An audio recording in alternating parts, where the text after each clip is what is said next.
Hello, everyone. Welcome to this week's episode of Jab Cross Hook. It is once again myself, Amy Kaplan, Reed Wallach. We are going to be going over a stacked UFC 274 event this weekend, 2 title fights and a bunch of other very good fights. We're also going to have a special guest, Gabe Green, joining us in a little bit, coming off his recent win last weekend. So we've got a stacked show for you. Hello, Amy. Hello, Reed. Before we get started, this is how we start every show now. What are we drinking? Reed, I'll start with you. Yeah, please tell me it's better than a Bud Light. Slightly better. Well, it is Cinco de Mayo this weekend, so I went in the fridge, saw a Corona, canned, but a Corona. We're being a little festive. Also, drinking away my absolute cold streak in the UFC lately. Really, I haven't won a draft in like weeks now, and my bets are ice cold. But we hope that the festive, I could be in like the holiday spirit and I could get some winners this week. So let's get to it. I like it. Very festive. Amy, what are you drinking? You're coming to us from a new location here. I haven't seen this background before. What are you drinking today? Well, I just came from media day and I had to, in the Uber on the way here, order beer because I was like, oh shit, I got to drink. So I just really quickly ordered something and it just arrived. And I thought I was just ordering regular Blue Moon, but this is Blue Moon Mango Wheat. So it's actually really good. So yay, happy accident. So 2 beer drinkers and I'm drinking. That's a celebratory glass of vino, may I add. And do you know why I'm drinking wine? Yeah. Because you're at your girlfriend's house? Well, yes, Amy, that's correct, to be fair. But also it's victory wine because your boy won another draft. I think that's draft win number 2 for me. To be honest, this was, I guess, we'll jump right into the recap of last week. None of us really did great, so I kind of won by default because we all went 1-2. Unlike the week before where we had, I think it was just me and Amy the week before that. We both had profit. This week, none of us made profit, but I lost the fewest amount, I guess. We all went 1-2. Quick recap of picks here. I won because I hit Marlon Vera in the main event as a plus 115 underdog. I lost Gina Mazzani, who I saw today has now been released by the UFC, unfortunately. Yeah. And I will say I was very confident in that play. I gave that out as a 3-unit play on Twitter, and she broke my heart. So that was a tough one, but I'm sure her heart's broken a little bit more after getting released. Tough break. And then I lost on Daniel Da Silva as well at minus 120. Reed, you lost in your head-to-head against me with Rob Font in the main event. You did hit Andre Arlovsky, though. Did not deserve that one either. That's correct. That was gross. You gotta know when you deserve those wins and not, and that was gross. He has been winning a lot of fights recently, but none of them have been dominant by any stretch of the imagination. Very close wins. A lot of people argued with that decision, but he came away with the win. And then you picked against our guest today, so I'm sure that'll be a fun conversation when we bring him on the stream. You picked Johan. I looked up the pronunciation before the show, and now I forget it. Linus, but Yenis? Linus. I think it's Linus. Yeah. This feels like rock bottom for me. It feels like this is all coming to a head because I liked the Rob Font play. I think Rob Font, before the end of that second round, I thought he was looking pretty good. So I was pretty confident in Rob Font. And then, now Gabe Green going to come on and probably roast me for betting against him, which I deserve. This feels like rock bottom for me on Jab Cross Hook. So hopefully this could turn it around, next week. And then Amy, you bet on Jared Gordon as an underdog, Gerald Mearshart as an underdog. Those 2 underdogs did not come through for you, but you hit Natan Levy. But unfortunately, he was a pretty big favorite. So I am the winner kind of by default, but also I'll be honest, like I said, I don't really feel like a winner because I still lost money, but I'll take it. A win's a win. Listen, a win's a win. Yeah. Hold on to it with pride. Yes, exactly. Now I will enjoy my my victory wine. It's a nice Malbec. Do I know what a Malbec really is? Not. Yeah, I was going to say, really. I don't know what that is. But it's become my red wine of choice because it's the only one I know. Let's recap the UFC really quick, and then I'm sure Gabe will come on here probably in about 10 minutes. Let's talk about the main event, Marlon Vera, Rob Font. Do we have a photo of Rob Font's face afterwards? Because he looked rough. I don't No, think we couldn't find one. I mean, come on. His face, he didn't If we look post like it, Did he? yeah, you go, Amy. No, did he post it? I haven't seen it. I saw it just after the fight, but that's like viewer discretion advised. That is He like posted it? that was graphic. He posted it though? I don't think he posted it. Yeah, I I just was saw like, it on like ESPN. He's very much. Oh yeah, I mean, I've seen photos, but he hasn't posted anything, and I think that's telling. Because even when you lose, typically fighters are like, "Yeah, look at like this war I was just in." He looked like a completely different person. It was bad. He looked like he just lived through like a horror movie. Yeah. Like his face was not looking good. That's 2 straight fights now where he like significantly outstruck his opponent and didn't really make any headway. You know, obviously by the end of it, like in the aggregate, he looked like the one in worse shape despite like dealing out a ton more strikes. Like I went into this fight, like again, I bet on Font, so like I guess I'll give my side, and Ian, you could give kind of your perspective. But first round, I thought he looked great, and then I think he might just be his chin might be shot because he would be winning. I think he was winning rounds 2 and 3, and then would just get completely stunted in the last 45 to 30 seconds, and that would just ruin his round. So, you know, it seems like he could deal out a lot of volume, and he has the cardio, but it just seems like he can't wear any more damage. He looks like he's kind of a broken man. Very concerning, like long term, for someone who I thought was ultimately a contender at bantamweight. Go ahead. No, I was just gonna say you look really funny, Ian, because you like for a moment there you look like a little machine, and your blinking was very slow. You went a little like fuzzy there. And also, I'm rocking a new too, so that might be part of it. Yes, that's causing the connection issues. Go ahead. Sorry. No, I was just gonna say I have an interesting question for you two, and I'm interested to hear what you two think because I think this fight kind of proves a point that some people have. I know Chael Sonnen has made this argument before, but do we need main events to be 5 rounds? Because some guys take damage, especially in the last 2 rounds, that they don't necessarily need to take, especially non-title fight main events. Like, do we need to do 5 rounds? Like, that's a lot of 25 minutes of getting punched in the face is a long time, and we saw it on Rob Font this week. Amy, I'll start with you. How do you feel about 5-round fights? Do you like them? Are you against them? Do you feel indifferent? I like them because I think that that's the only way that a fighter is going to get the experience to then fight in a title fight. And I feel like if they just have, like, if the only chance of fighting a 5-round fight is if you're going to fight for a title, I think that's going to automatically give the champion some edge. And so I think that 5-round fights, yeah, they're sure they don't need the damage, but I don't know. It doesn't bother me. I like the 5-round fights. Yeah, I think also typically when you get the main event, you're on like that title fight trajectory. You know, it's almost like a warm up to when you eventually get those championship fights. So I do think that you like if you're main eventing, you are somewhat in the mix for a title shot typically. So I think that 5 rounds actually justifies it. But do we even need 5-round title fights? Yes. Yeah, okay. I think they're different beasts, and like again, I think that it kind of separates the mid-levels, the goods and the greats that could go 5 rounds and really keep up that cardio. Because again, Rob Font I think has the cardio to go 5 rounds. I just don't think he could physically wear 5 rounds anymore. Where someone like Marlon Vera, and Ian, I want to ask you bet on Vera, you obviously saw the fight, and it looked like he could take that punishment.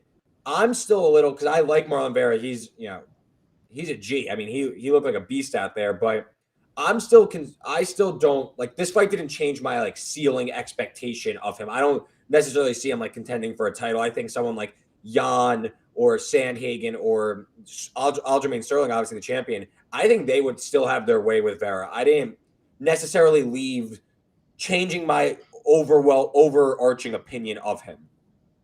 Why does that happen? He's a title contender. Why does that happen with Marlon Vera? When he beat Sean O'Malley, people said the same thing. They were like, "Oh, he just kind of got lucky. If they fought again, Sean O'Malley would win." He front kicks Frankie Edgar for the win. He beat up David. He had Jose Aldo on the ropes. Like, he's basically, for the most part, I know he lost that decision, but for the most part, he's kind of passed every test that's been thrown at him. I don't know why people don't believe in him.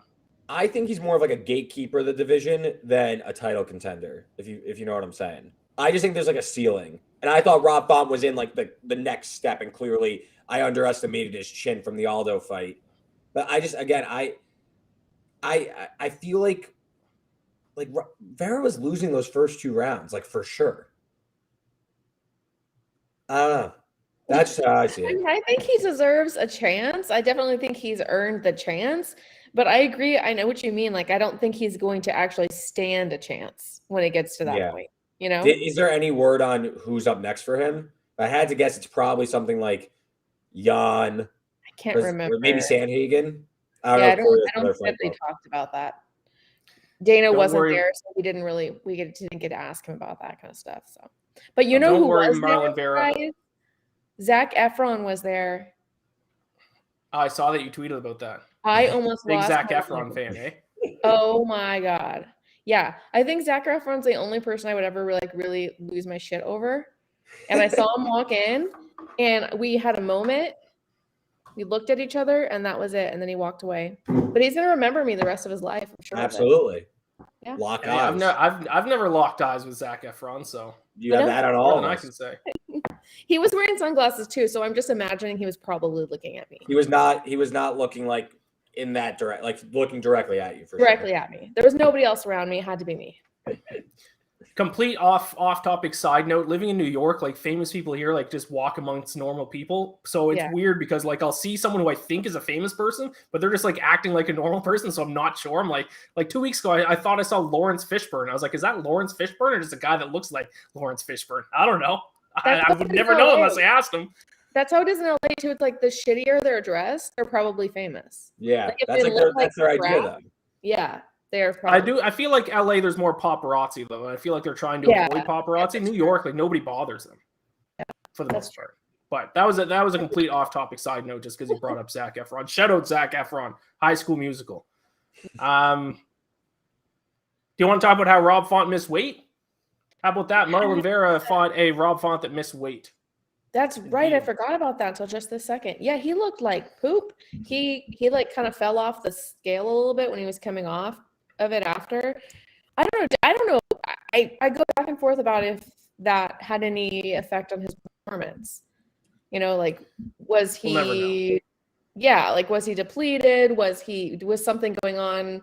Was there an injury? Was there, I don't know. I feel like the fact that he hasn't addressed the weight miss, addressed the loss, there's something else going on. I think that the past 2 losses where he's kind of sitting on the doorstep of maybe a title shot, that's like a tough one. Like I definitely think that this is like, again, I'm of the belief these things end fast. Like these guys at the top, it ends fast for them. So like this might be a look in the mirror type loss for him, especially the way he lost. I mean, he looked absolutely terrible. Again, we don't have the picture, but it was a very graphic finish, that fight. I mean, credit to him. He finished the fight, but he might be wearing this for a little bit. And I remember they were talking about like in the pre-fight like hype during the broadcast stuff. They were talking about how he got back out there, and that might have like aided to the weight cut that he had such a quick turnaround. He didn't maybe take the full time to recover from the injuries. So maybe that played a factor, but I think we're going to see Rob Font out of action for quite a bit of time here, and he really heals up and tries to get back out there. But I honestly think that chin might be shot. Yeah. Andrei Arlovski, we talked about, he did get the win. It was a close win. He did get it though. But now he's won 5 fights in a row, 4 fights in a row. Are they going to give Andrei Arlovski like a near top contender and try to give him another shot? Or are they just going to kind of keep giving him like middle of the road kind of guys? I hope they just keep giving him middle of the road kind of guys. Right. Because he's not exactly winning these fights in a way that are like, oh, maybe Andrei Arlovski's having a late career resurgence. I mean, he's looking good, especially for his age, but I don't know if I want to see him fight the Derek Lewis's of the world or the Curtis Blades of the world. Yeah, there's obviously like a jump in class there, but he should have lost. He should have lost at some point. If you keep money on Arlovski, and like I felt dirty. Like, I mean, I lost like every other fight, so I guess I'll take it. But like I was like, shut up that he just win. Like, give me a break. It's always really awkward to interview them afterwards too. I don't remember anyone directly. Actually, you know what? I was in the bathroom. I wasn't there for when he was being interviewed. But when those fighters come back, when they win, when you were like, oh my gosh, there's no way. Like I remember Macy Barber came back one time when she won, and I was like, there's no way this girl won. I'm pretty sure it was Macy Barber. And like it's just so awkward because you don't want to be like, oh, because I always started like, congratulations on your win, and you just want to be like, congratulations on getting lucky. Like it's just so awkward. When one judge gives the other fighter a 30-27 and you want to split the majority, whatever it was, like that's a tough look. That is a tough win to take home. But I will give Arlovsky this. We're talking about Rob Font's chin being shot. He could like take shots. Collier was like throwing heat at him. He was standing in there. So I give him a little bit of credit, but no, I don't think he's like any sort of contender going forward. I mean, if he faces anyone above him, that's an easy fade, I think for sure. But shout out Andre Arlovsky, 43 years old. Yeah, I give credit, man. He has how many fights now? Quick math, 56 fights in professional mixed martial arts, which is insane. 11 knockout losses, and he still has a chin. He's still out there throwing, still winning 4-fight win streak. I will say, like, even though I thought he should have lost that fight to Collier, like, he didn't look necessarily awful. Like, obviously, he's like kind of a washed 43-year-old professional fighter, but like he was hanging in there with Collier, who's like a low-level heavyweight. Like, I'll give him a little bit of credit that he's been able to hold his own in there. I just thought he should have lost. Yeah. He convinced the people that were important that he won. So. That's all that matters. I think. And also, I mean, I think maybe the crowd. I think the crowd was backing him. Maybe the crowd swayed the judges a little bit. Who knows? Colby Covington. Did we get Colby Covington pictures of his broken tooth? We don't. We aren't. It's dicey because technically he owns them, but they're out there. If you Google broken tooth, they're out there, and it looks funny. I think I saw a picture. He got him fixed though, right? Oh yeah, I'm sure, and they were fake to begin with, I believe. So, All right. Any thoughts on Colby Covington? Well, I mean, I guess that what I found interesting was that when everything happened, Masvidal and his team said, taunted him about his tooth. And we always kind of wondered, well, are they just saying that? Are they being like dramatic? But now we know that really did happen. His tooth really did break. So now I'm kind of wanting to lean on the side of like Masvidal's side is telling the truth because Colby hasn't said anything about it. So all the details we know are from Jorge and his team. And so now I want to say, well, I guess those details are accurate. And I guess there was a picture of his watch that was supposedly broken. I didn't notice anything. Colby also, they were in court recently, and he changed part of his damages to say that he now has a brain injury from the attack. Of course. Yeah, which is like, oh my God, how are you going to prove that's from the attack? Right. Yeah, you're a fighter for you get punched in the face for a living. Yeah. So I just think it's interesting. I can't wait to see how this all plays out in court. Yeah, it's a developing story. Yeah, I'm sure we'll get more updates as we go along. But our special guest is here. Let's bring him on. Gabe Green, UFC fighter, fresh off a second round win this past weekend. Gabe, how are you doing? Congratulations on the win. How are you feeling this week? I'm feeling great, man. Thanks you guys for inviting me on. Yeah, so Gabe, I owe you an apology. We do a bet draft every week, and I took your opponent last week. So, I hope you could forgive me. I mean, listen, it's my fault. I'm the one who lost the money, so, it's on me. I should have known, though, about this eye surgery you got. Round 2 seems like you really just hit another level. Your cardio at another level, but you were talking post-fight about the vision. Can you walk us through getting this corrective eye surgery and eventually getting that knockout win in round 2? First, just never bet against me. No, I listen. I learned the hard way. Again, I will never do it again. I'll never do it again. Terrible decisions. It's just bad all the way. I used to like my previous fights. I had really bad eyesight. I don't know what like my level of eyes were. But like when you do the test, there's like the first really big letter, then the two big letters, and then the 3, 4, and like it gets bigger, or 3 and then 5. I could only see the 3 big letters. That was like after that, and even those were kind of blurry.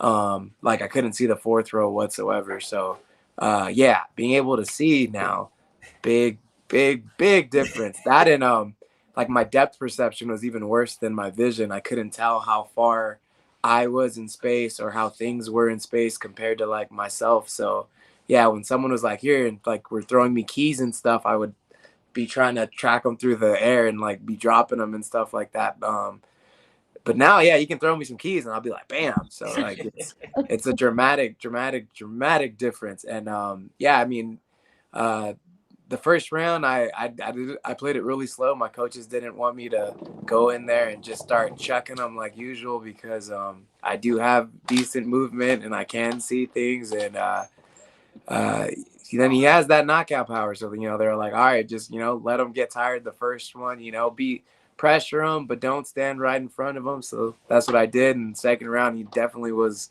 a lot more tired than me. That's for sure. Yeah, absolutely.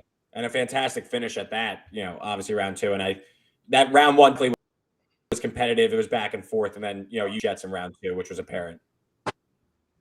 We have a video. I want to show that before we get too far. It's actually from your Instagram, Gabe. We had to change the music so that we could air it, but let's show it real quick if it's ready.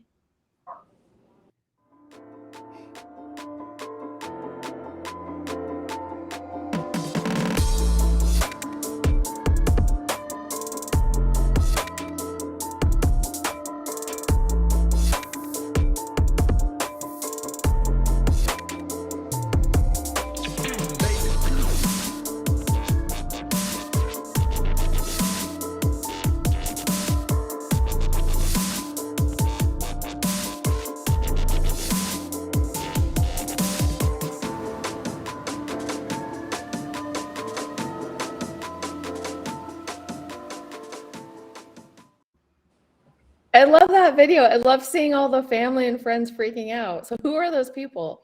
I mean, friends, I just said. Mom, dad, aunts, uncles, godparents, cousins, and then a couple of friends out there. They actually were when they watched it in Vegas, they wanted to be like next to me as soon as I got out of the Apex. So yeah, they all just went to Vegas, and first they were just gonna watch it in their room, but like 10 people turned into like 40 people, and then they're like, it's a little too many people in one room, so they just went downstairs to watch it at a bar or something. And yeah, I'm just so lucky to have like that giant support system that I have. I've like every time I watch it, I like try to like pay attention to a new person and just like everybody's reactions, because it's like a buildup. It's me, like hitting him and kind of like shaking him a little bit, so he takes a couple steps back, and then me punching him, and now him not punching back, and everyone gets up a little higher, and then when he drops, everyone a little bit higher, and then when the ref waves it off, everyone just I love it. Is it hard not to be able to have them with you, or is it like,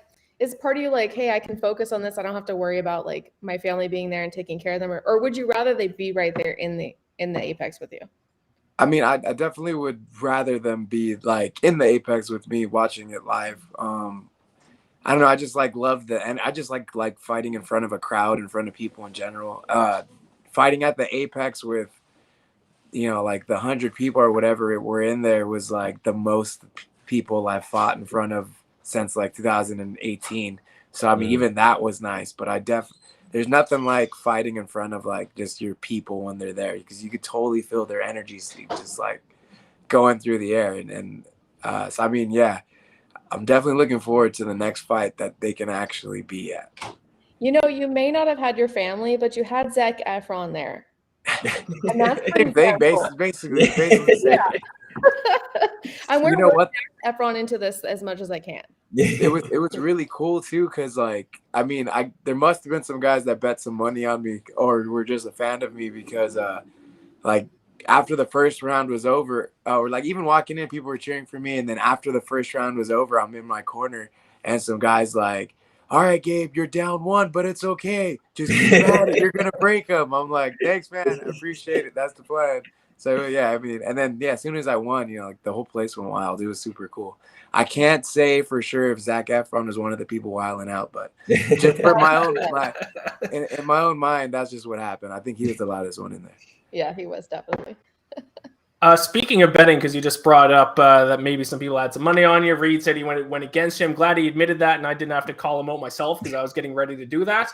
Do you ever take a look at the odds before you fight an opponent to see if you're like the favorite, the underdog? Do you ever take a look at the odds before a fight? Yeah. I mean, I always put a little bit of money on myself anyway, so I look nice. at like, that was my next question. It's always good to double dip, just like, all right, let me win a couple extra checks just in case they don't give me that bonus. Like I'll give myself one. So yeah, I check out the odds. I'll even or not even me per se, my cousins and stuff, my friends will send me like people's predictions on the fights, and they'll be like, look at these dummies, they think you're gonna lose, and I'll be like me. It was funny too because so I had a little mishap in training and I bruised my heart, but and I mentioned it to someone in an interview that it happened to me, and that's why I had to pull out of fighting with Dwight Grant, and that turned into me having full-blown heart surgery and like almost like being dead, and like people wondering how I'm even able to fight. So it's funny how like things get around and stuff like that. How do you bruise your heart? I got hit like right specifically on the heart, and it just like it was great. So the cardiologist told me that when he was in high school, like I guess the wide receiver at the on the football team got hit, and like he just did like a little curling route, put his hands up to catch the ball, and was like just the went right through his fingertips, hit him in the heart, and he had like a little bit of chest pain, and he ended up dying later that day. Because like when you get hit in the right spot and you keep on using your heart and moving around and stuff like that, it doesn't heal, and then like it doesn't take a lot. So yeah, I got hit in the heart in the middle of sparring, and just right directly on it, and I felt like it almost felt like my heart stalled, like like you're in a stick shift car and it just like went to I took a knee and I was like, not good. I was like, yeah, I was like, should I go back in? Like, and it was one of those like first round type things too. Like I didn't even get going and it's sparring day. And I was like, I had a fight to get ready for, like, should I? And I was like, nah, I took a shower. I went to the hospital. Just, I thought to like, just let's better be safe than sorry. But then it turns out to be this like, yeah. That decision might have saved your life. No, yeah, essentially, yeah, that's what they were saying. If I would have continued to spar, the chances of me dying, like, and just like, yeah, going out. That's crazy. So yeah, I did the, God's on my side. They decided to give me some wisdom that day and was like, Gabe, don't think with ego, just be the smart person. Go check it out. So I went to the hospital, and they asked me, like, how do you feel? I was like, I mean, I got some shortness of breath, and because when you get hit there, everything stiffens up to protect you, so like my shoulder was kind of leaning forward and my pec was really tight and everything was just like, and they were like, well, I mean, that doesn't look good. So they did like a blood test on me, and I had when your heart gets injured, troponin, I think is the enzyme, it gets released into the bloodstream, and they were like way higher than usual. And then as soon as they saw that, they were like, they threw an oxygen mask on me because I was just at urgent care, put me in paramedics, like took me. I was like, you guys are going to give me a heart attack, man. I'm like, paramedic bill, man. So yeah, they threw the ambulance, took me there. And then I was just on watch. They were checking me every couple hours, making sure that, because there's like a threshold of like when your troponin level gets like too high, like it's really, really bad. Like when you have a heart attack, it's like really, really high. So I didn't get like to that point. I was like just under it before it started going back down. But once it was on the trend back down, they released me, and they're like, all right, just obviously don't work out for a second. My like main doctor was like don't watch scary movies, don't get too excited, like just relax. So I couldn't work out for a while, and then once the cardiologist and everything released me completely, then slowly worked back in, starting off with just like some conditioning, and then finally able to wrestle and spar again. How long ago did you say that was? That was September, I believe. Oof. Yeah. Kevin Nicholson asked actually a legitimate question. Did you then, like, after this fight, did you like go to like a cardiologist or something to get checked in, like after this past fight? After this past one, no. I mean, it felt fine. I didn't have any problems. Probably might be a smart thing for me to do, but as far as the cardiologist told me, like once he was like, "You're cleared, you're good to go," you're not gonna have any problems. I was like, "All right, cool. I'm straight." So first, thank God you're like okay. That's always good. But that Dwight Grant fight that you had to pull out of, is that kind of one you want to get back? Like, is that something you were like hyped up for? Obviously, Dwight Grant, veteran of the welterweight class. Is that someone maybe kind of on not like your checklist, but someone you're definitely itching to get back in the ring moving forward? I mean, like I told Amy after the fight, the only person I've got really eyes on is D-Rod. Besides that, I mean, whoever. I mean, yeah, if they want to match me up with Grant again, more than willing to run that, do that all day.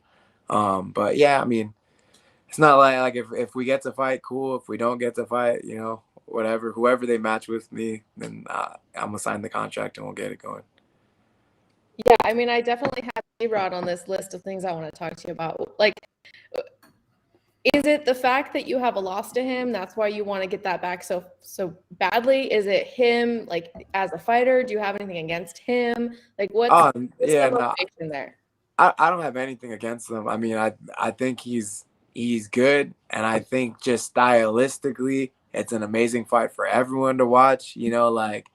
I mean, he hit me like 170 something times, but I still landed like 140 or something like that. So it wasn't like I wasn't cracking him too, and that was me rusty as shit. So I just want to fight him. Like I don't even need like an entire camp. Give me like 3 weeks, 4 weeks, like just give me his name on a thing. Actually, shit, if something happens to one of his opponents and there's another 4-day notice, I'll take that one too. I just really want to fight him again now that I'm not, because it wasn't just 4 days notice. It was, I hadn't fought in 2 years. I wasn't training. Everything was shut down because of COVID. So it was probably, me at the most unprepared you can like imagine getting ready for him. So, I mean, now that I'm training all the time, even if they hit me up on like a day's notice, it's going to be a totally different fight. Yeah. Yes, I imagine you wouldn't turn down a short notice fight now just because that first one didn't kind of go your way. Because like you said, there's so many variables that went into that. Yeah. I mean, but like, and then like I said, he gave me my first L in the UFC, and I would like to. I mean, you can't wipe it clean. I lost, but just like a little asterisk, like, but he got it back. Yeah, that's awesome.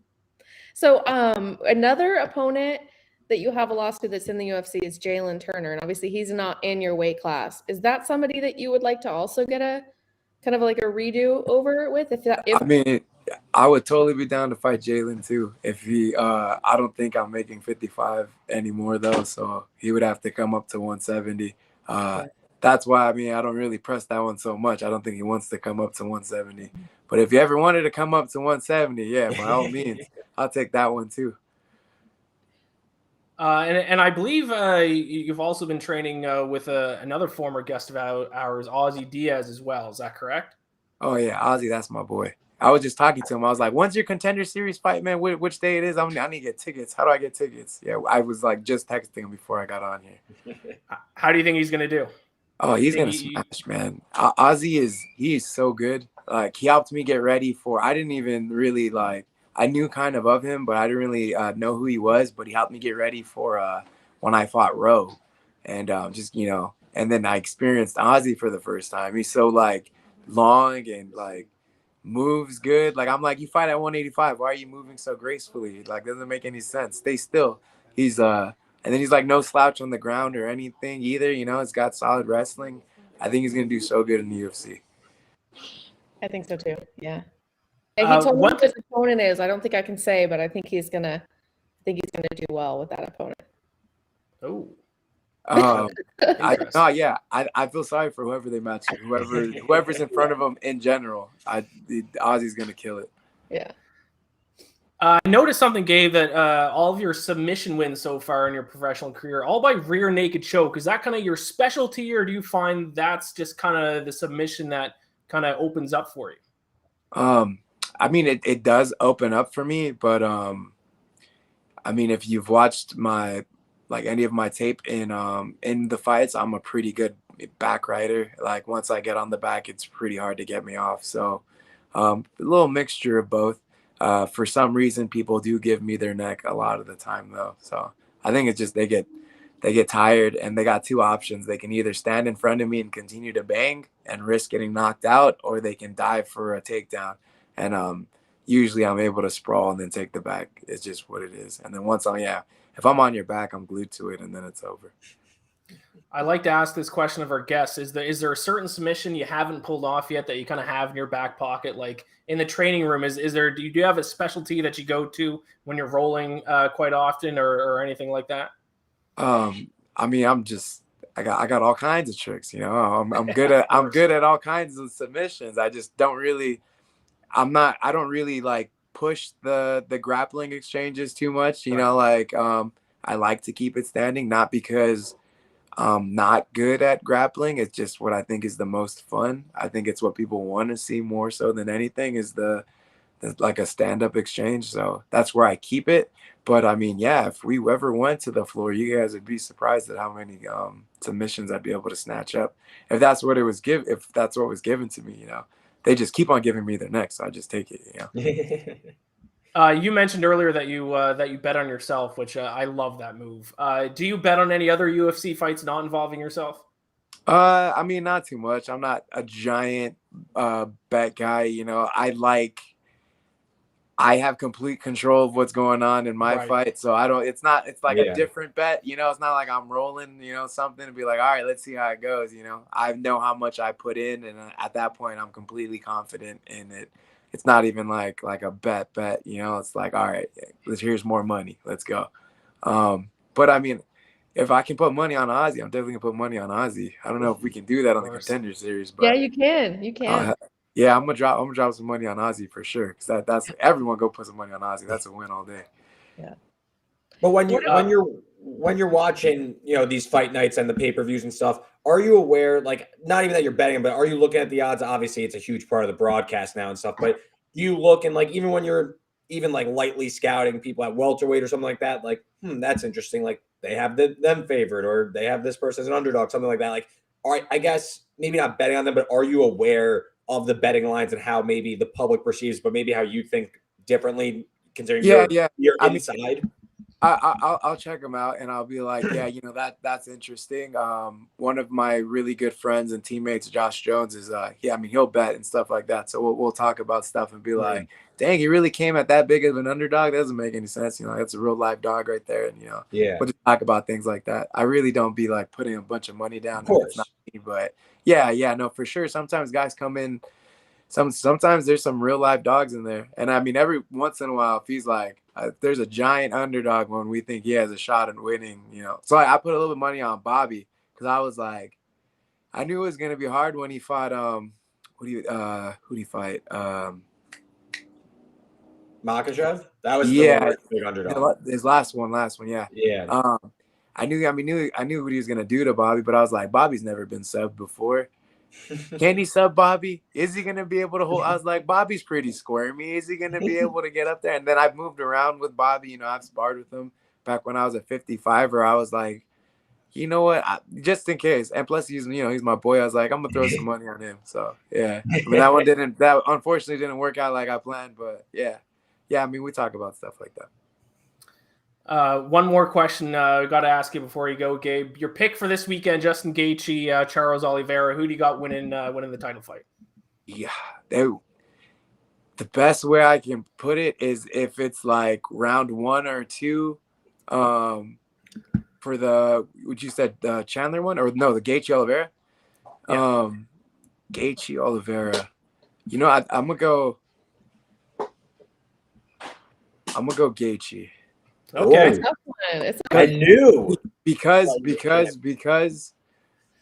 Chandler had Oliveira like dead to rights in the first round, and then I think Gaethje's durable enough to like continue that same kind of onslaught for more than just the first round. You know, Chandler kind of fizzes out a little bit sometimes, or you know, like you can't keep that war going. Although, you know what, he did have a pretty good one with Gaethje himself. That fight was freaking amazing. Yeah, that was one of the fights of the year.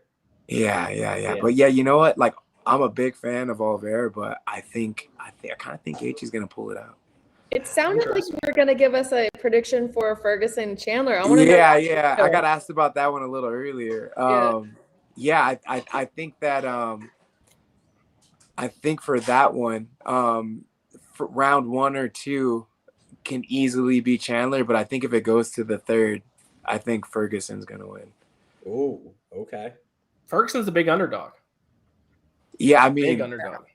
He hasn't. I mean, and he fought. Was his last fight was Benny, right? And Benny's a stud and like I've trained with Benny too.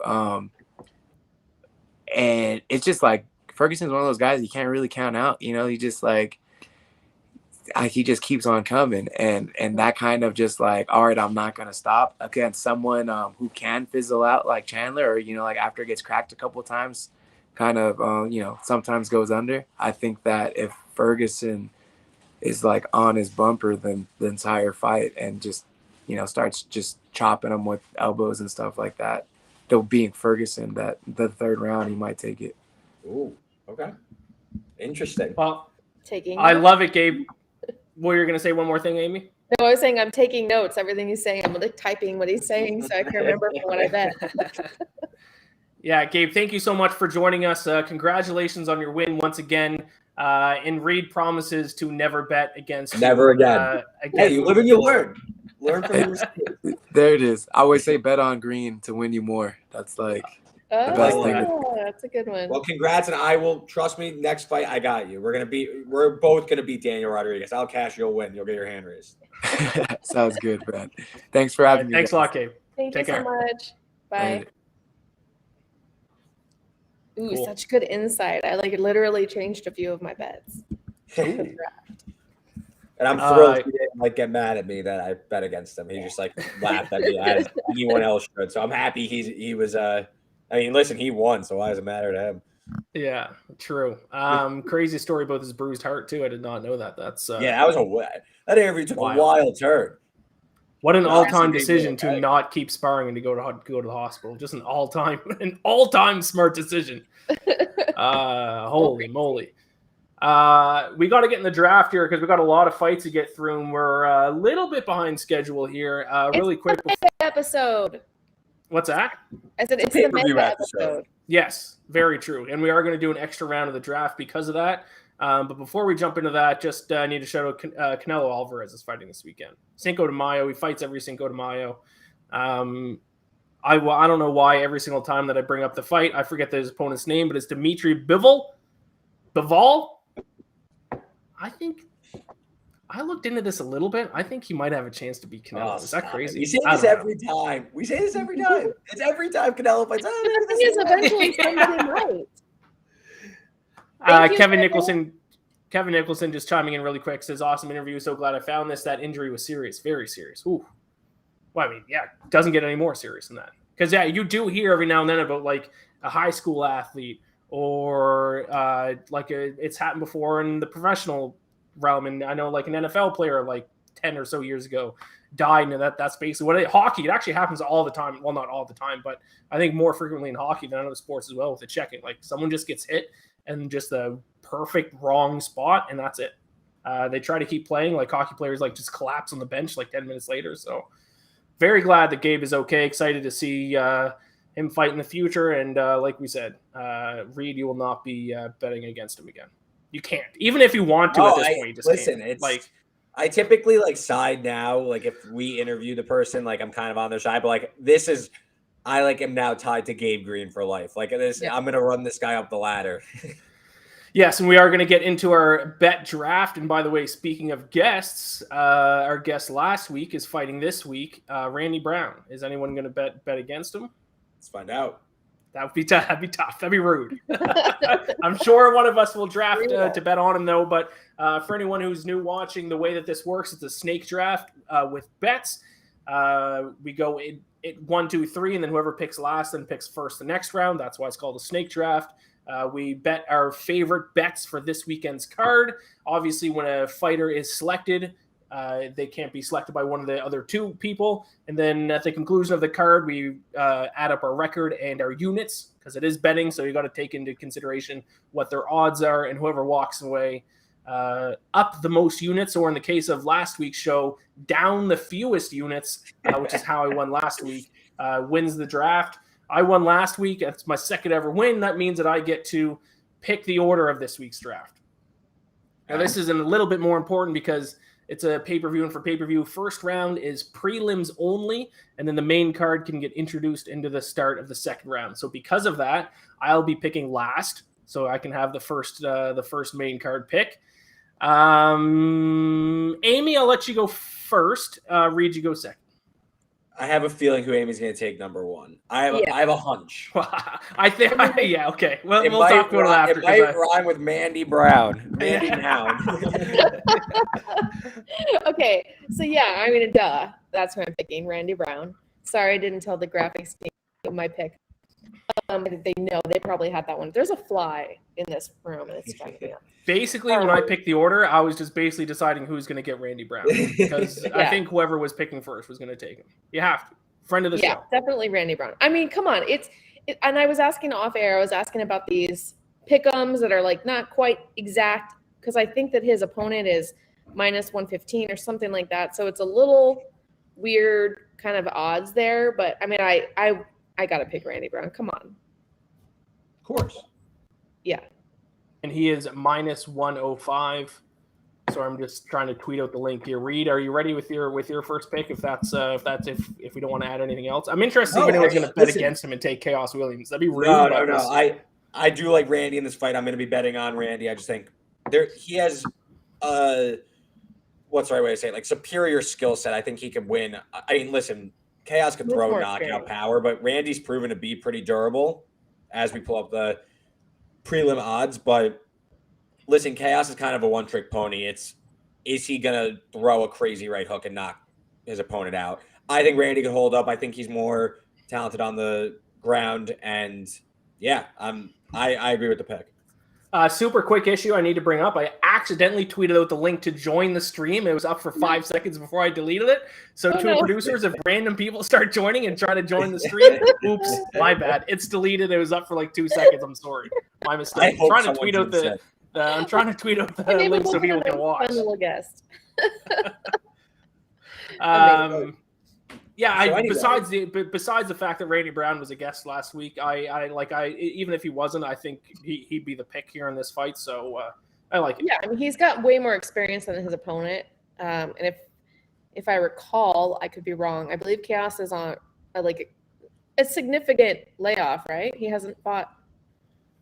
I know he fought last summer. I'm not sure if he's fought since. That was probably last July or August. Yeah, again, I'm not sure if he's fought since then. He beat he did. He fought in November, so I don't remember that one. I mean, all right.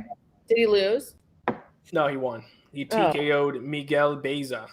Okay, well. Yeah, and I mean, listen, Beza is a guy that, a few weeks ago I faded against Andre Falajo, and part of it was he could get finished. So I think someone like that is someone that could play into Chaos's strengths, but I think Randy's a little bit more technical, a veteran. I think he's going to slow this fight down and make it more of a crawl. And again, I think he has the grappling upside. So I agree with you, Amy. Now to my pick. I'm going to say this one wrong, but again, I think I hit rock bottom, so we got to try and build this back up. So I'm going to get a little aggressive early. I'm going to take Macy Chiasson. Okay, plus 185. Ian, I guess that's Norma Dumont, or he's with me. Or he's betting on her opponent. Listen, I understand that Norma Dumont's 7-1, but I'm just not buying her recent run. She got Aspen Ladd, and I watched that fight, and I have no idea what Aspen Ladd was doing in that fight. She just had zero game plan. I'm pretty sure her coach. This was the fight where her coach was yelling at her on the bench, "What are you doing? Wake up!" And her boyfriend. Well, her boyfriend was also as upset as the coach would be. Yes. And then she came out and won round 3. So again, I know Chasen's off the loss to Raquel Pennington, but she has 4 inches of height, 5 inches of reach. She throws more. I think she's the more technical grappler. I just think that this is a crazy price, nearly 2-1. I think that this is a fight closer to a pick 'em. I'm going to take Chasen, and hopefully I get off to a hot start here, try and build up those units for the main card.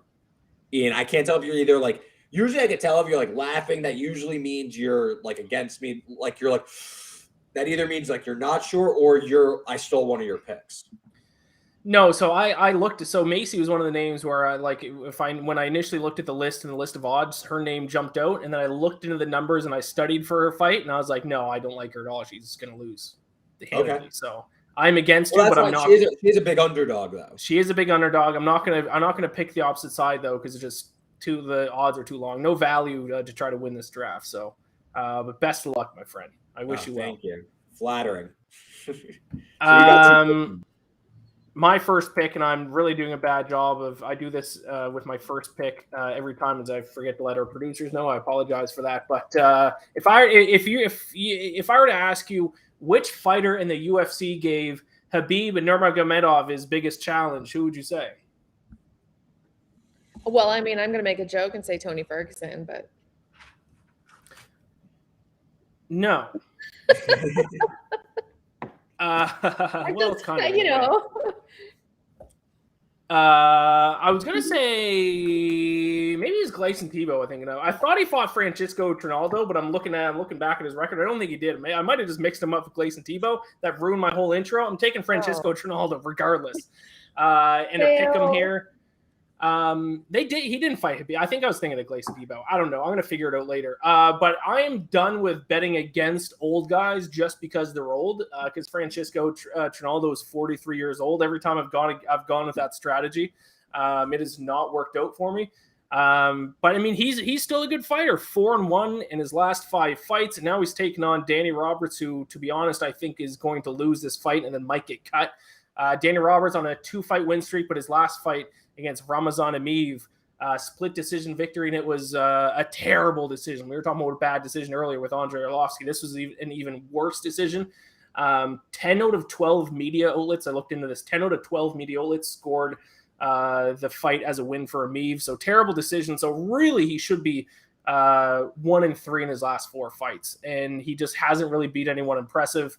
I'm going to take the old veteran, Francisco Trinaldo.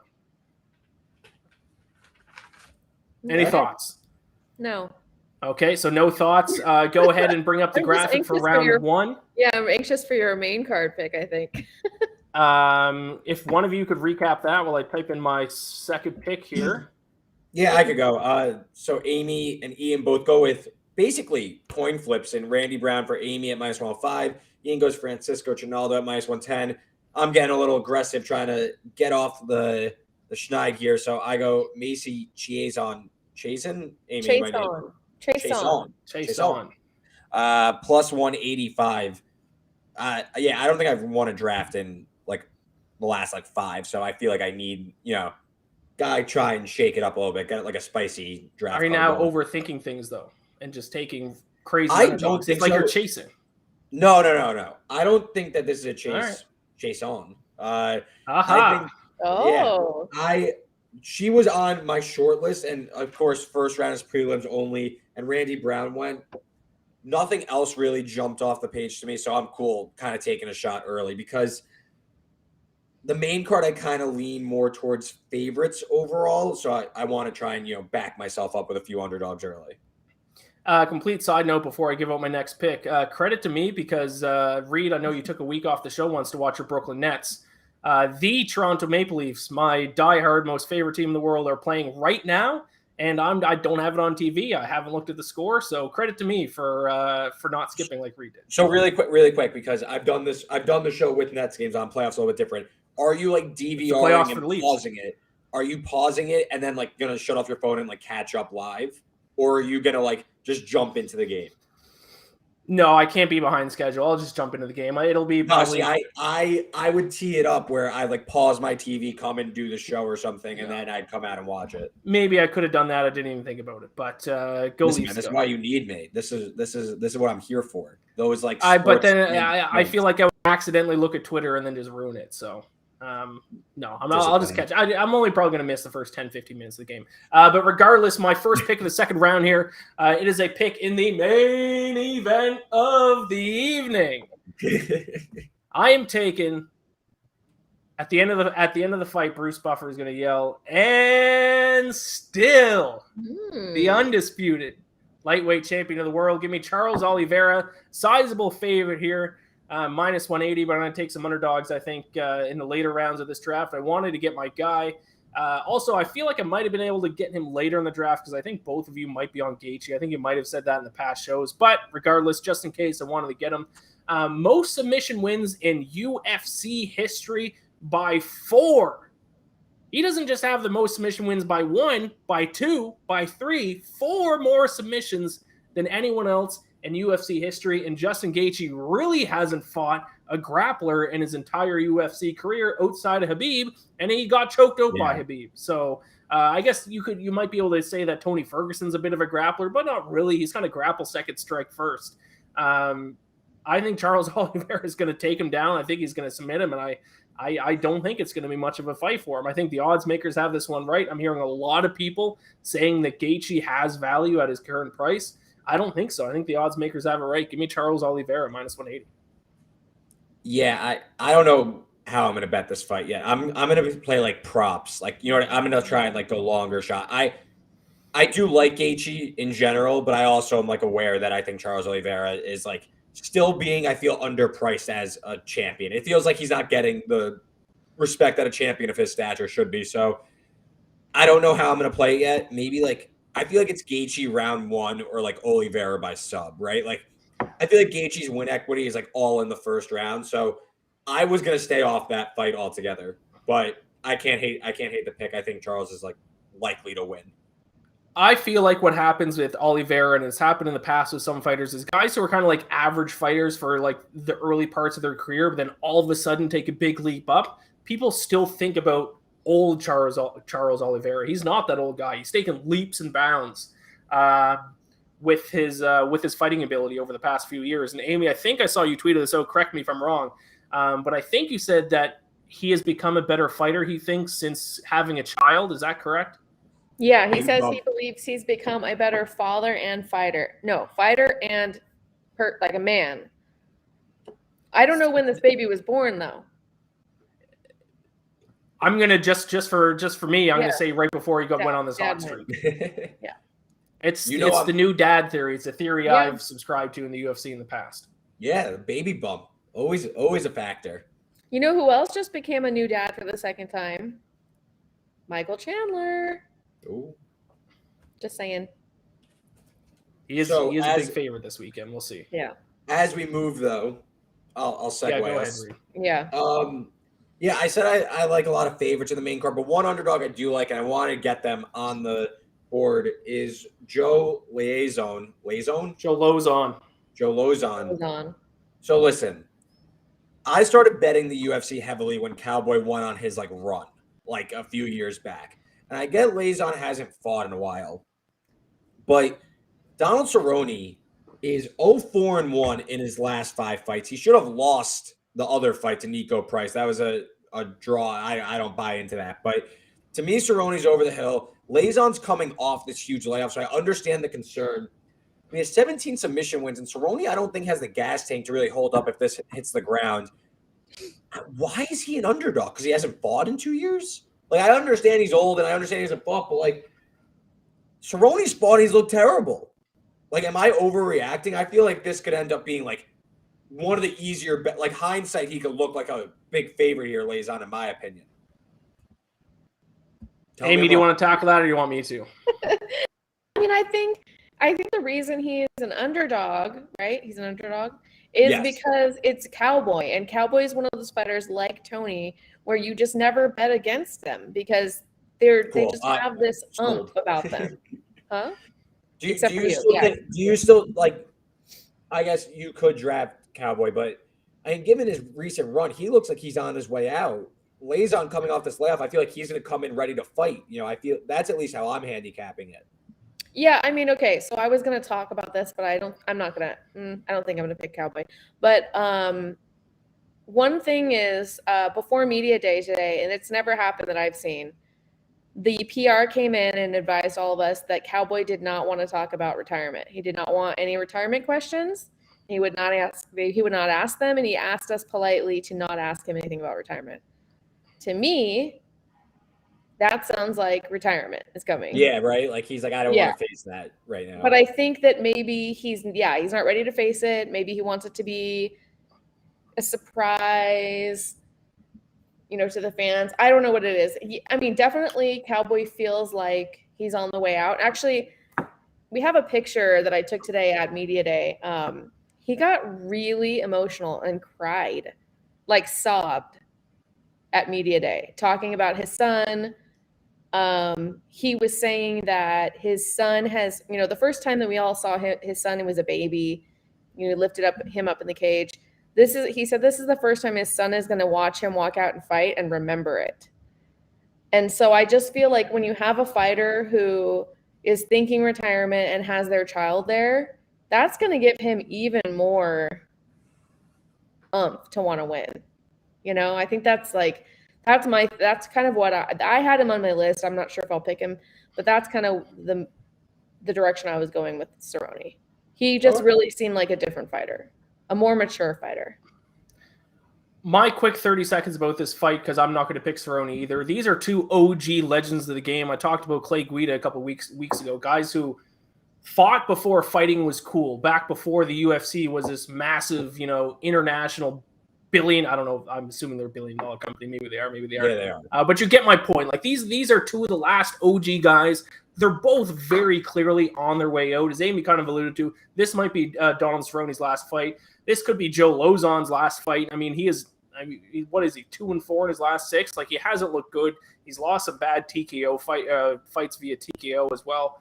I'm going to stay away because these kinds of fights where it's two guys who are like going out, it's like which guy was more motivated in camp, and we don't know the answer to that question. Yeah, maybe fair. Donald Cerrone, because that point by Amy is pretty good. That he wants to kind of put on a good performance in front of his son, but also in moments where Donald Cerrone like feels like it's a big moment, he usually folds. As kind of rude that is to say, title fight against Rafael dos Anjos is one of the worst fights I've ever seen anyone perform. His fight against Conor McGregor was over before it started. When he gets in his head and he thinks, oh, this is a big fight, I have to win, he does not look good. So that might support your Joe Lozon fight or bet, but maybe this is a different thing with his son. I don't know. I'm staying away.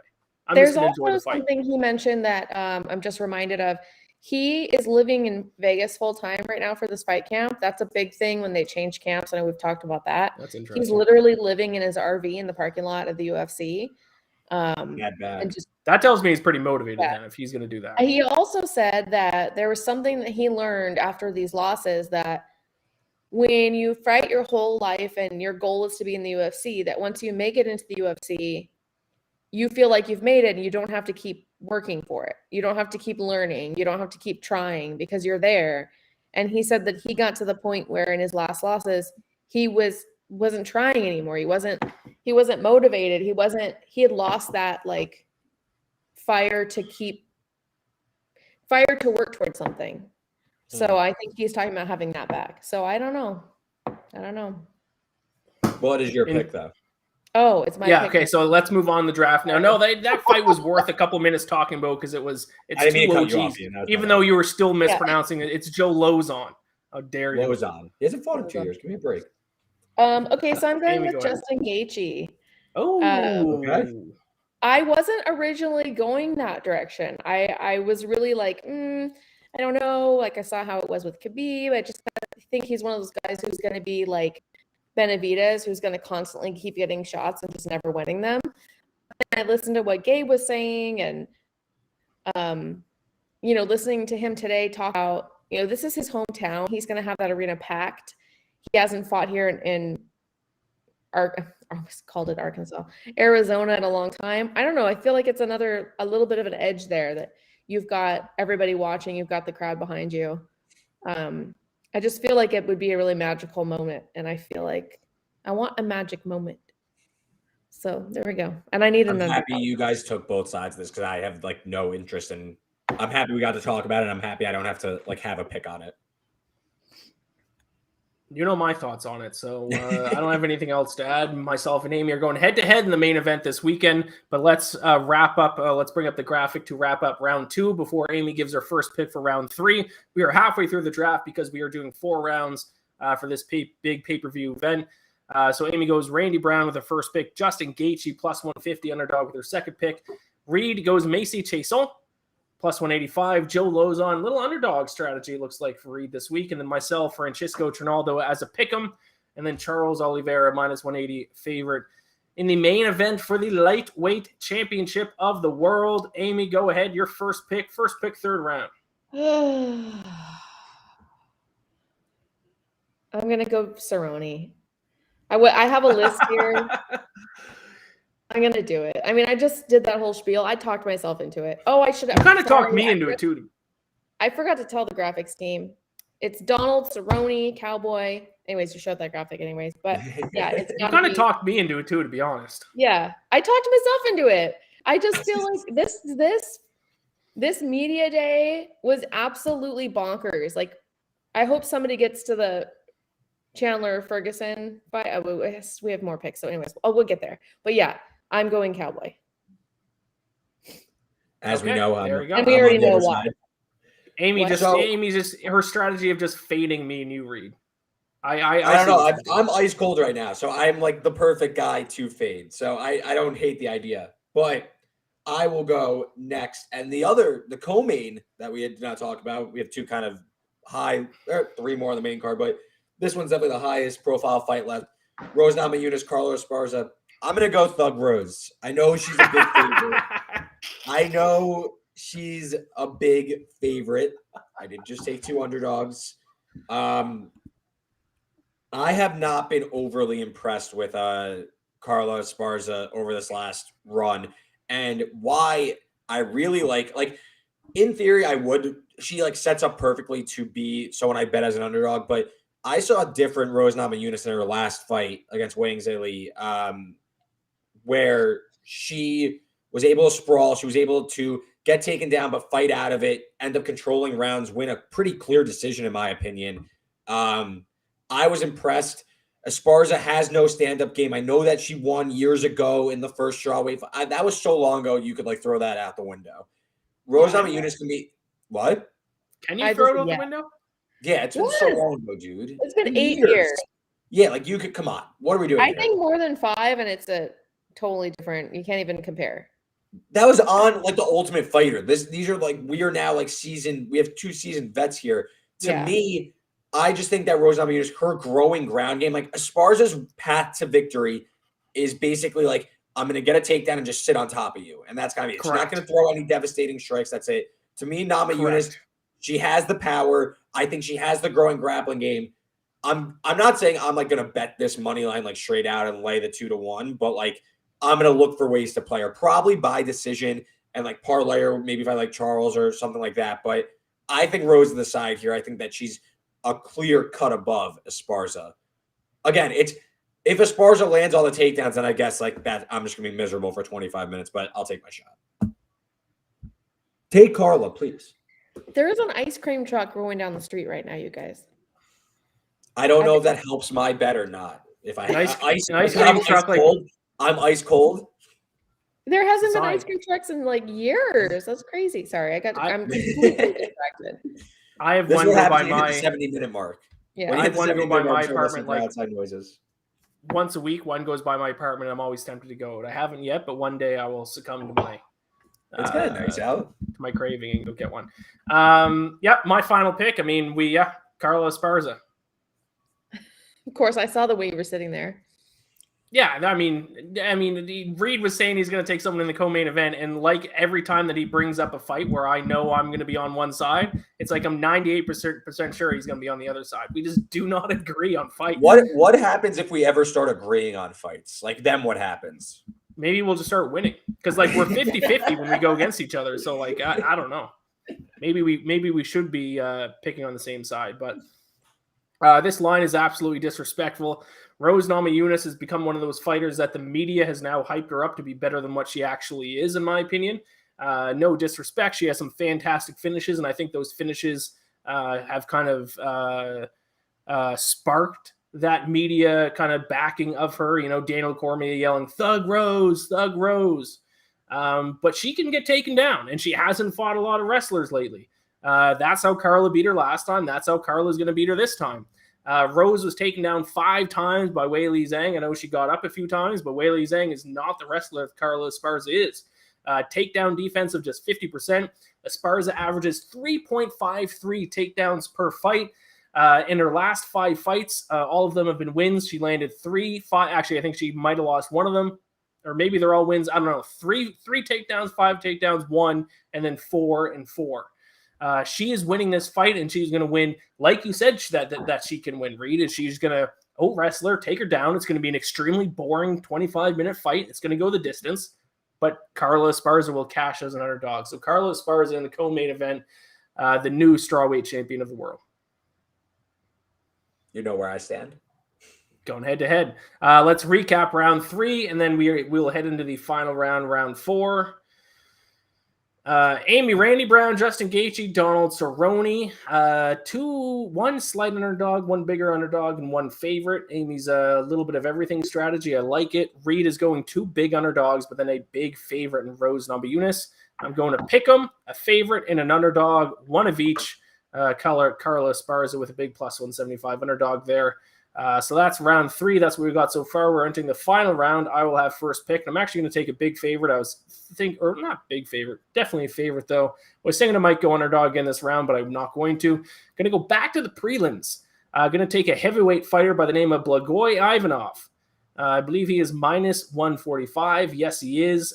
This is almost just a respect bet because Blagoy Ivanov was once, we were talking about heart injuries earlier with Gabe Green. How about getting stabbed in the heart? How does that sound?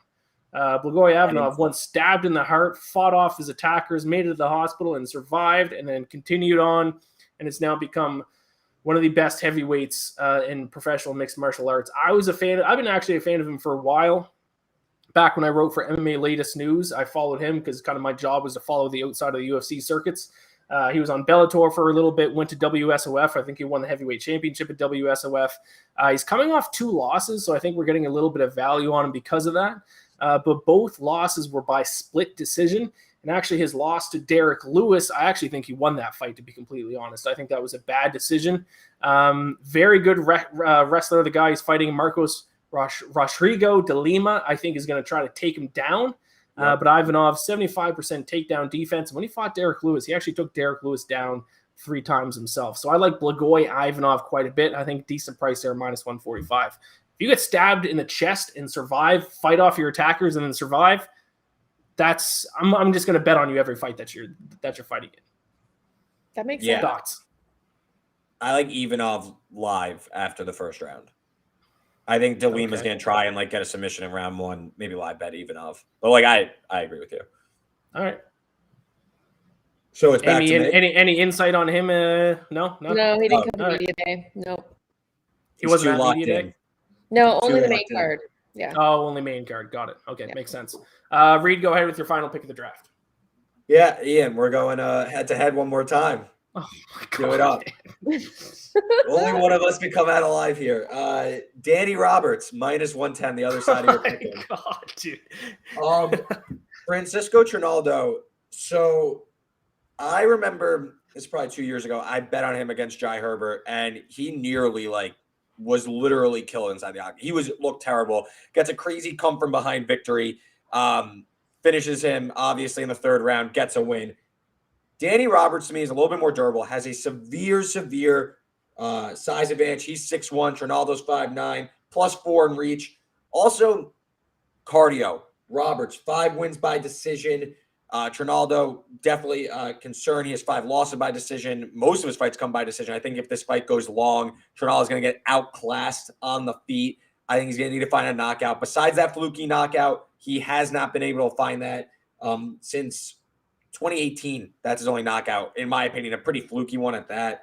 So give me Danny Roberts. Give me beating Ian this week. This is the week I get off the schneid. I love my draft. I'm back. I feel it. This broke the way I wanted. By the way, I did look it up. I did mix up Gleison Tebow with Francisco Trinaldo, so that's on me. That's an oops. To be fair, the fight was 10 years ago. Okay, so we're going. I think all of my picks are going against someone else. I don't know. We'll look in the. I think that's typically how you roll, though. True, I guess so. Amy, final pick of the draft. Go ahead. I mean, I cannot believe nobody picked Tony Ferguson, or I mean, I guess because it's crazy. Okay, I'm going. Yeah, Tony Ferguson. Oh, I have it sitting there, and I meant to hit send. We're so bad at sending our picks to the graphics team. Sorry, I'm getting better at it. Yeah, that was a point of emphasis for me this week. I had it sitting there, and then I was gonna not hit it enter until I said it out loud because I'm like, I don't want them to see. Anyways, so today the media day was nutso.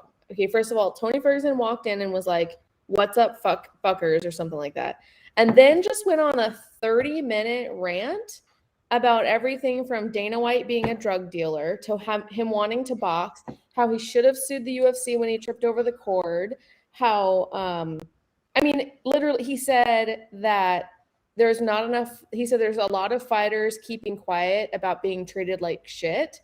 He was like on fucking fire. It was amazing. Could not keep up with all the tweeting. He just was going off. It was amazing. And then also Chandler was doing kind of the same thing, but he was talking shit about Justin Gaethje, which I was like, you're not even fighting Justin Gaethje. And you just lost him. Yeah, he was. Well, because Gaethje said that fight with Chandler was boring to him when it was happening in the cage. And so, of course, Chandler was like, well, you're insane, because that was not boring at all. And I think all of us were like, what the F? So then he went off on it was just like, I think that Chandler is looking past Ferguson a little bit. And I know he's this huge favorite.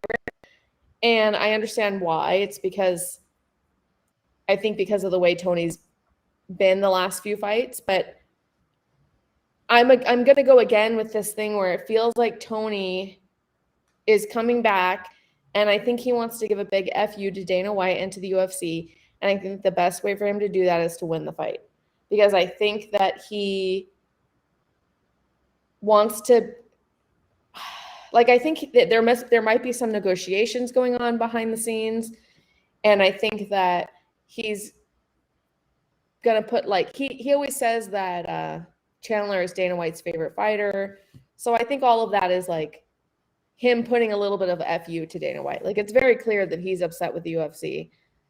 So much shit was talked. And I will never bet against Ferguson. I love Michael Chandler. I think Michael Chandler's a great guy, but I'll never bet against Tony Ferguson. That's all. You know what? You lead it on. Well, first of all, Tony Ferguson, a huge underdog. So if he does Yeah. win, Amy, I mean, he might just single-handedly win the draft. Second of all, Tony Ferguson is a character, to say the least.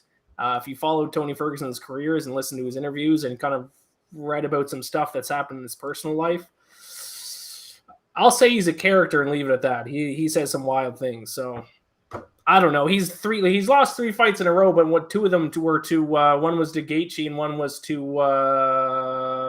who's the other? Poirier, I think. Oliveira and Beneil Dariush. Chandler actually kind of stuck up for him a little bit. He said that, and I guess he's in kind of the same boat where he's got a lot of losses in the UFC. But he's like, look at who we're losing to. Like, we're losing to the best of the best. And we're putting up like great fights. We're not just like getting knocked out in like 4 seconds or something. It doesn't look like it's super one-sided fights. And he's like, people kind of just look at those losses and don't think about all of the things that go into those fights and into the matchups and stuff. So that's that's where I was just gonna say. Go ahead. Go ahead. You finish your thought. Then I'll give my thought. I was just gonna say. I mean, that's probably why the odds might be too far apart. Like they should be closer than what they are, because of the fact that people are not looking at Tony Ferguson's opponents. They're just looking at the fact that he's lost 3 in a row. So now they've made him a big underdog. So value bet. He probably is a value bet. I wasn't brave enough to take it myself, though. Yeah, I think Chandler has acquitted himself very well in these fights. To me, Tony Ferguson, since that one fight against Gaethje where he got absolutely pummeled, he was a huge favorite in that fight. I remember that was one of my bigger bets. I had Gaethje. He was like, I think, a plus 200 underdog, and he just cleaned him. Since then, Ferguson hasn't been the same. Chandler puts himself in harm's way a lot, so I could see a Tony Ferguson finish, but like, how is Chandler? It's gonna be like one-way traffic. I feel like, especially early. And I mean, Gabe Green made some good points about maybe like round 3, Ferguson could find something, but like, he's just been getting rolled in these last 3 fights. Like, if I'm betting it, I kind of like Chandler by decision. I think it's like he comes out and dominates him, and then like it's a really sloppy last like 7 minutes, like end of round 2, round 3 is kind of like sloppy, and it becomes kind of like a mess. All right. We'll see. I do have a recap graphic. Wow, the guy in the middle. I probably should have just I should have teed that up a little bit better than just asking if we had a recap graphic. Getting cranky here, an hour and 20 minutes in the show. A little cranky on my end. I apologize to the producers. I should have teed that up better. But I am on Francisco Trinaldo, Charles Oliveira, Carlos Esparza, and Blagoy Ivanov. All of my picks are on opposite sides, except for Ivanov. That's the only one that someone just did not decide to fade me. Amy, you're on Randy Brown, Justin Gaethje, Donald Cerrone, Tony Ferguson. Through 3 underdogs. One of them a very slight underdog, though, to be fair. And if Tony Ferguson wins, you'll be in a very good spot this week. Reed goes underdog with Macy Chiasson, Joe Lozon. Then he goes big favorite with Rose Namajunas, and then a pick'em with Roberts going against my Trinaldo pick. So a couple head-to-heads, interesting draft. We'll see how it goes. It is a stacked card from top to bottom. UFC 274 this week. Do either of you have any closing remarks before we shut this down and I turn on the Leafs game? I got a little cranky there because I checked the score and the Leafs are losing at the end of the first period. So that instantly put me into a bad mood. Apologize to the producers. Any final thoughts before we wrap this up? No, just that I'm very excited for this card. Yeah, it's going to be very good. Yeah, it's going to be a banger. But Ian, we will let you get out of here. Best of luck to you guys. 2nd, 3rd place. I'm talking to you. But I'm really pumped for this card. And everyone, I can't wait to recap it next week. Producer Richard says apology not accepted. So that's fair. I got a little cranky there. I don't know. I'll send you some flowers or something. Maybe I'll make up for it. All right. Thank you all for watching. If you're watching on YouTube, be sure to like and subscribe, all that good stuff. Good luck with all of your picks this weekend. Is there a UFC card next weekend? I assume so, right? I assume so. I try not to look that far ahead. I'm like a fighter. I don't want to look past the one in front of me. Especially with pay-per-views. Pay-per-views, it's like, to me, like I can't look past it until we're past the big pay-per-view. Yeah. But regardless whether there's a UFC or not, we'll be back next week, so be sure to tune in then. Like I said, good luck with all your picks. Enjoy this weekend's fights. It's going to be fun.